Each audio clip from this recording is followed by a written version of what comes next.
അതായത് ഇന്നത്തെ ഇന്ത്യയുടെ ന്യൂ ജനറേഷൻ, പ്രത്യേകിച്ച് അർബൻ ക്ലാസ്, അവർക്ക് ഈ പറയുന്ന കാസ്റ്റും ഡിസ്ക്രിമിനേഷൻ ഇങ്ങനെയുള്ള സംഭവത്തോ 1% പോലും താല്പര്യമില്ലാത്തവരാണ്.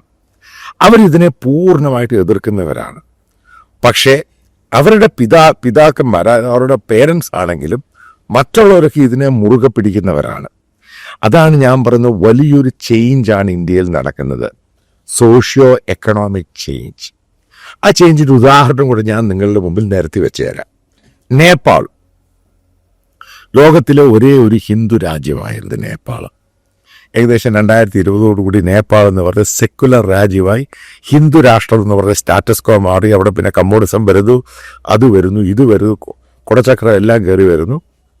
പക്ഷെ അതിനകത്തോട്ട് പെനട്രേറ്റ് ചെയ്ത ഇവാഞ്ചലിക്കൽ ക്രിസ്ത്യൻ, അതായത് നമ്മൾ മനസ്സിലാക്കുക, നേപ്പാളിലുള്ള ഇവാഞ്ചലിക്കൽ ക്രിസ്ത്യൻ അതിൻ്റെ പെനട്രേഷൻ്റെ അകത്ത് ഉണ്ടായേക്കുന്നത് അപ്പർ കാസ്റ്റ് ബ്രാഹ്മിൺസും അതേപോലെ തന്നെ ദളിത് കമ്മ്യൂണിറ്റി ബാക്ക്വേർഡ് ക്ലാസ്സിലുള്ളവർ വലിയ രീതിയിലാണ് കൺവേർട്ട് ചെയ്തിരിക്കുന്നത്.